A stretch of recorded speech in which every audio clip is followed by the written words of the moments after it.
করে বসে, মঞ্চের দিকে পাটা মেলে দিয়ে অনেক, বিশেষ করে মায়ের না, যার পায়ে ব্যথা আছে, কোনো অসুবিধা আছে, সেটা অন্য ব্যাপার।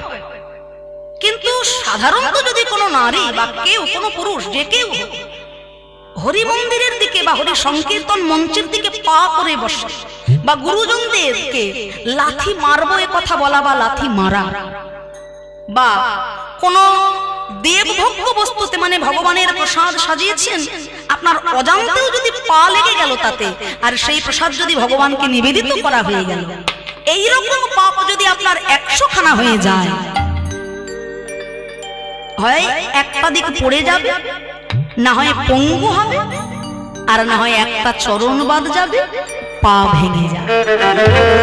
শাস্ত্র বলছে, আমার মুখের কথা না। এইরকম 100 খানা পাপ হলে হয় আগত জন্মে পঙ্গু হতে হবে, পা থাকবে না, বা পা ভেঙে যাবে, কিছু না কিছু একটা বিপদ হয়ে যাবে। সহস্র বাক্যবদ্ধ এই জিও ভাই, যদি গুরু নিন্দা, বৈষ্ণব নিন্দা, সাধু নিন্দা বা অকথা, আন কথা বলা হয়, 1000 খানা, 1000 খানা সেই রকম গুরুতর পাপের কথা বললে পরে বাকবদ্ধক, মানে পরজন্মে তাকে বোবা হয়ে জন্ম নিতে হবে। কর্মের জন্য ভগবানকে দায়ী করি, ভগবান আমাকে এটা দিল না, সেটা দিল না, তা নয়। তিনি তোমাকে কলম দিয়েছেন, কাগজ দিয়েছেন, পরীক্ষার খাতায় তুমি লিখতে বসেছ, লেখা যদি তোমার ভুল হয়, পাশ কি হবে তুমি পরীক্ষা? মাস্টার তোমার পাশেই ঘুরে বেড়াবে, তোমার যদি লেখা ভুল হয়, তোমার যদি উত্তর ভুল হয়, তিনি কিন্তু উত্তর বলে দেবেন না, কিন্তু যেই সময় তার কাছে ওই খাতাটা আসবে পরীক্ষা করার জন্য, তিনি যাচাই করে দেখবেন, তখন কিন্তু পুঙ্খানুপুঙ্খে তোমার বিচার হয়ে যাবে। তাই 1000টা অকথা কুকথা, গুরু নিন্দা, বৈষ্ণব নিন্দা, সাধু নিন্দা এই জিহ্বার দ্বারা করলে পরে তাকে বোবা হয়ে জন্মগ্রহণ করতে হবে। গুরু নিন্দা শ্রবণ করা, সাধু নিন্দা শ্রবণ করা। আচ্ছা, এখানে কিন্তু কথা হচ্ছে, দয়া করে এই হরিবাসরের মধ্যে আপনার কোনো আন কথা যেন কানে না আসে। হ্যাঁ, যদি বলতে হয় একটু দূরে গিয়ে। তা ওই গুরু নিন্দা, হরি কথার নিন্দা বা শাস্ত্র নিন্দা বা বৈষ্ণব নিন্দা যদি আপনি কানে শ্রবণ করেন, তাতেও কিন্তু অপরাধ। আর এই আন কথা কুকথা শ্রবণ করতে করতে যদি 10,000 বার শ্রবণ হয়ে যায়, তাহলে বধির আশ্চর্য, মানে কালা হয়ে জন্ম নিতে হবে, বধির। ইচ্ছে করার নাই। লক্ষান্তে এই নয়নে যদি যা দর্শনযোগ্য নয় সাধুর বা বৈষ্ণবের মানুষের, তা যদি দর্শন হয়ে যায়, আন বস্তু দর্শনেও কিন্তু আপনার পুণ্য চলে যাবে। 1,00,000 বার আন বস্তু দর্শন হলে পরে পরজন্মে তাকে অন্ধ হয়ে জন্মগ্রহণ করতে হবে। 5 ধরনের মহাপাপ রয়েছে। সেই 5 ধরনের মহাপাপ যদি আপনার বারে বারে হয়ে যায়, তাহলে অপুত্রক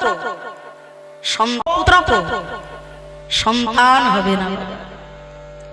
এই জগতে যে মা সন্তান ধারণ করতে পারেন না, তার যে কি জ্বালা, কি যন্ত্রণা, কত কথাই না শুনতে হয়, কত অপবাদই না সহ্য করতে হয়।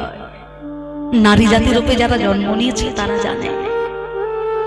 এই জগতে কোনো মায়ের যদি সন্তান না হয়, তার যে কত বেদনা। একজন নারীর সম্পূর্ণতা পায় যখন সেই নারী মা হয়ে মা বলা ডাক শোনে সন্তানের।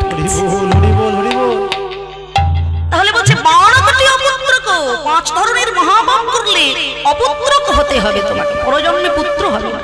কেমন না, গর্ভের সন্তানকে বিনষ্ট করা মহা। পৃথিবীতে তুমি তো কাউকে আনতে পারো না, তার ইচ্ছা ছাড়া এই পৃথিবীতে গাছের একটা পাতা নড়ে না।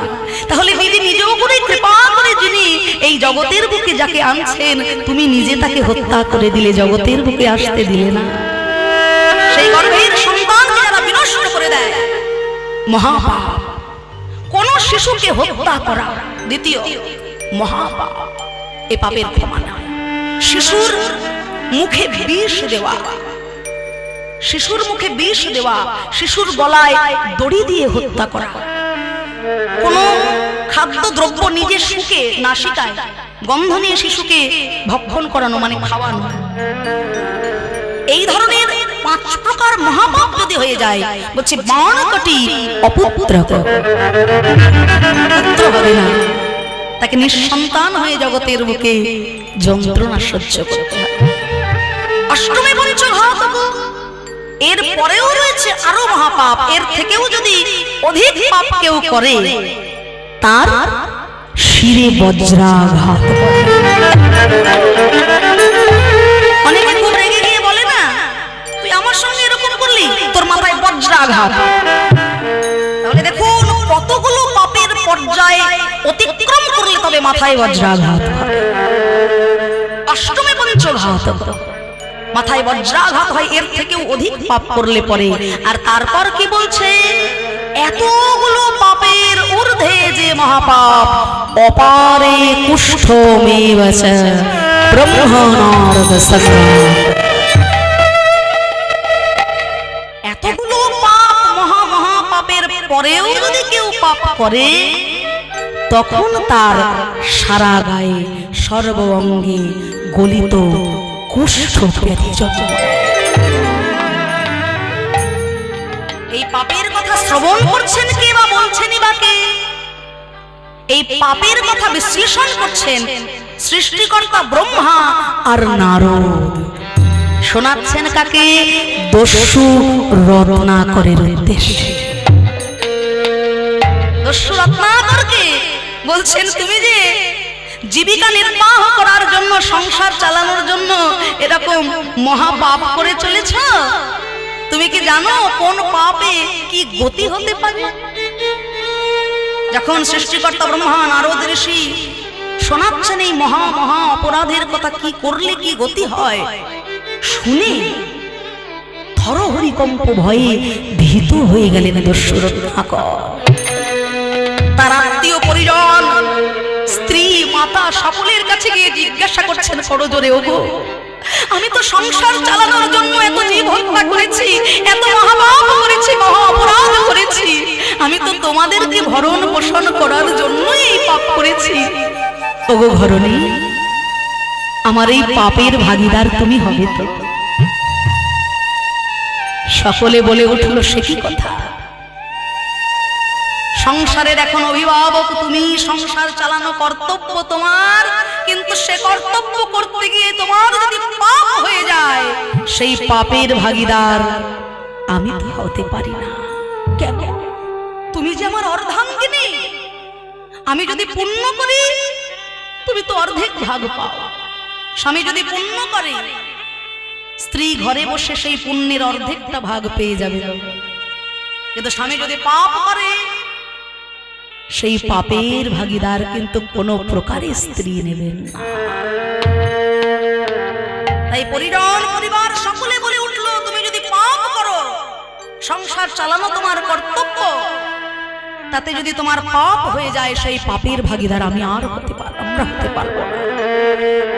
দস্যু রত্নাকর চিন্তা করলো, এত বড় মহাপাপ করেছি আমি এতদিন, সংসারের তাগিদে কত জীব হত্যা করেছি, কত মহাপাপ করেছি।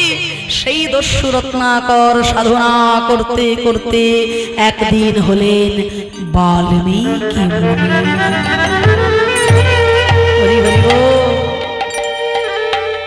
করলেন রামায়ণ রচনা। সেই জন্য অত্যন্ত অপরাধ না থাকলে, মহাপাপ না থাকলে কুষ্ঠ ব্যাধি কারোর শরীরে আসে না। তাহলে দেখুন, এতগুলো সিঁড়ি পার হবার পরে তবে হয় কুষ্ঠ ব্যাধি, আর বৈষ্ণবের চরণে অপরাধ করে চাপাল গোপাল হয়ে গেল কুষ্ঠ ব্যাধিগ্রস্ত। তাহলে দেখুন বৈষ্ণবের কি মহিমা। বৈষ্ণবের চরণে যদি হয় অপরাধ, কোটি জন্ম ভজনেতেও সে পড়ে যায়। নিস্তারিণীর কাছে ছুটে এলো, নিস্তারিণী বলল, না না স্বামী, তোমার ওই পাপের ভাগীদার আমি হতে পারবো না। তাকে পাঠিয়ে দিল গোয়াল ঘরে, আর ওই গোয়াল ঘরে গলা পচা শরীর নিয়ে চাপাল গোপাল ক্ষুধায় তৃষ্ণায় কাতর হলো, জল দাও নিস্তারিণী, জল দাও। পাশেই পড়েছিল একটা নারকেলের মালা, সেই নারকেলের মালায় জল ভরে নিস্তার